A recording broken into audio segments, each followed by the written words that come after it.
आज हम बात करेंगे पाकिस्तान इस्लामाबाद का सोफा जर्नलिस्ट। जब भी पाकिस्तान का मैच होता है ऐसे ही चादर तान कर सोफा पर सोए रहता है पाकिस्तान का, लेकिन जब भी हिंदुस्तान का मैच होता है ऐसे बैठ जाता है और मैच देखना स्टार्ट कर देता है और आसपास में उसका बेटा झुलुआ झूलता है।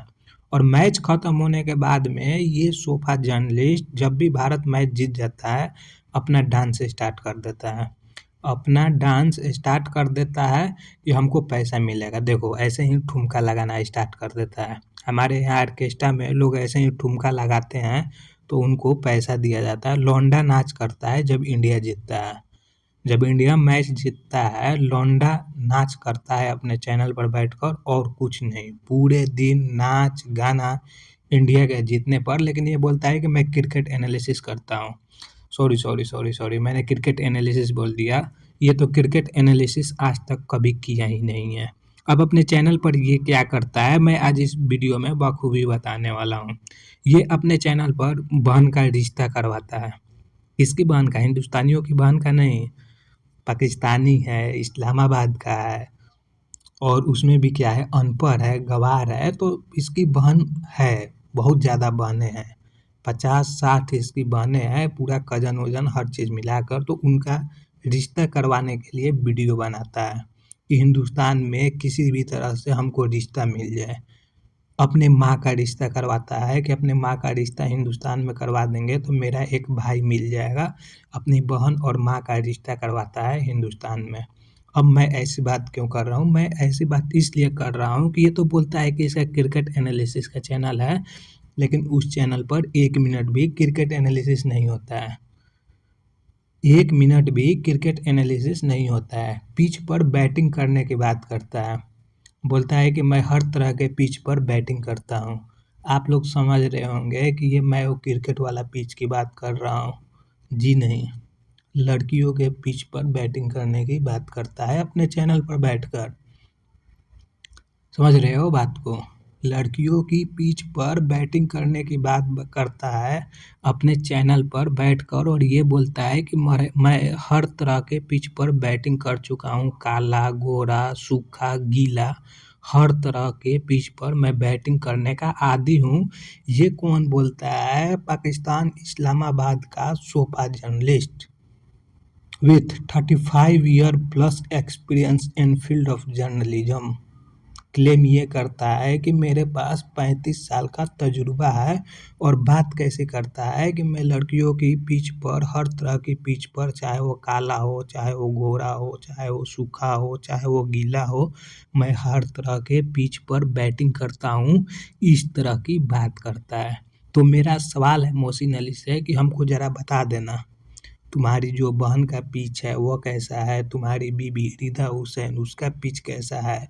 अपनी माँ का भी पिच देखे होगे तो अपनी माँ का भी पिच बता देना कैसा था। हम हिंदुस्तानी काफ़ी इंटरेस्टेड हैं ये चीज़ जानने में कि तुम्हारे परिवार का पिच कैसा है, तुम्हारे परिवार का पिच कैसा है, वह चीज़ हम जानने में हिंदुस्तानी इंटरेस्टेड हैं। तुम बताना भाई अगले वीडियो में अपने कि आखिर कैसा है। अब इसको मैं सोफ़ा जर्नलिस्ट क्यों बोलता हूँ? सोफ़ा जर्नलिस्ट इसको मैं इसलिए बोलता हूँ कि देखो यहीं है इसका सोफ़ा का अरेंजमेंट और यहीं है इसका वाईटी का स्टूडियो, यहीं है इसका घर और यहीं पे खाता है, यहीं पे थूकता है, यहीं पे हँकता भी है, यहीं पे हर काम करता है। ये जोशीन अली बैठकर, ये मोहसिन अली बैठकर हर एक काम अपने सोफ़ा पर बैठे-बैठे करता है। और एक वीडियो में अपने बता रहा था कि मेरा तजुर्बा अब 37 साल का हो गया। पहले तो 35 बोलता था, लेकिन 2 साल सोफ़ा पर बैठे-बैठे इसका तजुर्बा भी बढ़ रहा है। कहाँ नौकरी कर रहे हो पिछले 2 साल से जो तुम्हारा एक्सपीरियंस बढ़ते जा रहा है? बेटा हम हिंदुस्तानियों को जवाब दो ना इस चीज़ का। पूरे दिन सोफ़ा पर बैठे रहते हो पांडा की तरह, ऐसे ही पूरा दिन सोफ़ा पर बैठे रहते हो और सोफ़ा पर बैठे-बैठे ज्ञान देते हो सारे लोगों को। अब मैंने प्रेडिक्शन कर दिया, मैं ये हूँ। क्या है भाई? क्या करते हो तुम? कौन सी प्रेडिक्शन तुम करते हो ज़रा बताना हम हिंदुस्तानियों को भी, तुम कौन सी प्रेडिक्शन करते हो। एक और चीज़ क्लेम करता है कि प्रेडिक्शन हमसे लेते हैं और व्यूज किसी और को देते हैं ये हिंदुस्तानी। अगर हम हिंदुस्तानी तेरे से प्रेडिक्शन लेने आते हैं तो ये तेरे प्रेडिक्शन वाले वीडियो पे तो 1 लाख 2 लाख व्यूज होना चाहिए था ना। ये क्लेम करता है कि हिंदुस्तानी प्रेडिक्शन हमसे लेते हैं और जब हिंदुस्तान मैच जीत जाता है ये तो देखते दूसरे को है। इस बात का कोई सेंस है भाइयों? तुम्हारे हर वीडियो में 300 400 700 900 ऐसे व्यूज आते हैं तो प्रेडिक्शन तुमसे लेने जाता कौन है? तुम ये गलतफहमी में रहते हो कि मैं प्रेडिक्शन देता हूँ और व्यूज दूसरे को देते हैं। जी नहीं, हिंदुस्तानी तेरे को देखने में इंटरेस्टेड नहीं है। ना हम तेरे से प्रेडिक्शन लेते हैं, ना हमें तेरा तुक्का चाहिए और ना ही हमें तुझको देखना है। तू कर जो काम अपना कर रहा है, सोफा पर बैठ, सोफा पर बैठे बैठे दुनिया हिलाने की बात कर, सोफा पर बैठे बैठे हिंदुस्तान में दहशतगर्दी करने का बात कर, सोफा पर बैठे बैठे मोदी जी को गाली दे, सोफा पर बैठे बैठे इलॉन मस्क को गाली दे, सोफा पर बैठे बैठे डोनाल्ड ट्रंप को गाली दे, सोफा पर बैठे बैठे अफगानिस्तान के लोगों को गाली दे। सिर्फ और सिर्फ तुम यही कर सकता है क्योंकि औकात ही इतना है।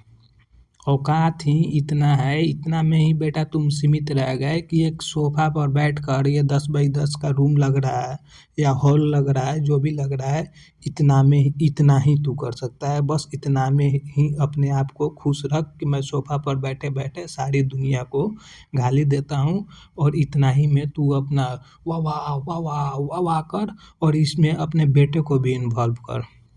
इसका जो मोटा हाथी है, मोटा हाथी भी पूरी तरह से यूट्यूब में ही इन्वॉल्व है, इसके आसपास ही होता है, इसका चमचा है, इसका यूट्यूब का मैनेजर है। जिस चैनल को 700 व्यूज आ रहे हैं वो अपना मैनेजर भी रखा है, अपना बेटा है, उसका फ्यूचर क्यों बर्बाद कर रहे हो? खैर पाकिस्तान में जन्मा है तो फ्यूचर तो वैसे भी बर्बाद है क्योंकि इसके बेटे ने इंजीनियरिंग करके क्या ही उखाड़ लिया। और मद्रास यूनिवर्सिटी की बात करता है, मद्रास यूनिवर्सिटी के पीछे चुप्पा लगाते हैं। तो भाई मैं तुमको सजेशन देता हूँ, कभी जब भी इंडिया में आओगे तुम मद्रास यूनिवर्सिटी के गेट पर चले जाना, अंदर एंट्री ले लेना। मैं मान जाऊँगा कि हाँ तुम बहुत बड़े इंसान हो। तुम्हारा सारा ये सोफा जर्नलिस्ट ये सब सारा नाम मैं बदल दूंगा, तुमको बहुत बड़ा इंसान मानने लगूंगा जिस दिन तुम मद्रास यूनिवर्सिटी के गेट से वहाँ से गार्ड से परमिशन लेकर उसके अंदर चला जाएगा। जिस दिन मद्रास यूनिवर्सिटी के तू अंदर चल जाएगा तेरा सारा जुर्म मैं माफ़ कर दूंगा। बेटा मद्रास यूनिवर्सिटी का नाम ऐसे नापाक अनपढ़ लोग को जुबान पे शोभा नहीं देता है। समझे मेरे लाल, मेरे नाजायज औलाद मोहसिन अली।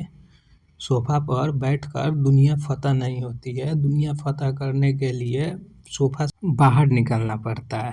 तो यही रीजन है कि भाई ये सोफा जर्नलिस्ट है। सोफा पर बैठे बैठे क्या ही बोले मैं, हर एक काम जो नहीं करना चाहिए, हर एक काम जो सोफा पर करना चाहिए नहीं करना चाहिए, वो सारा काम इसी जगह से इसका होता है।